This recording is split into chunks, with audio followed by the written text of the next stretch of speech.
Mening aziz va mehribon ukajonim, bugungi 14-yanvar Vatan himoyachilari bayrami bilan seni chin yurakdan muborakbod etaman va ushbu she'rni sen uchun sovg'a qilaman. Izimdan soyadek qolmagan har dam, yagona quvonchim yurakka daldam. Ey mening erkatoy mehribonginam, tabriklayman ukajon bayraming bilan.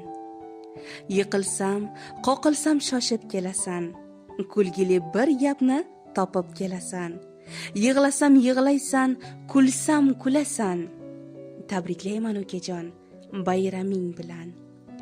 Sen ota-onamning chin qalqonisan, mehribon o'zbegim zo'r o'g'lonisan. Opangni tirgagi sharafshonisan. Tabriklayman ukajon bayraming bilan. Opangni baxtiga doim omon bo'l, yomondan yiroq yur, yaxshi tomon bo'l. Haqiqiy mard erkak, asl o'g'lon bo'l. Tabriklayman ukajon bayraming bilan.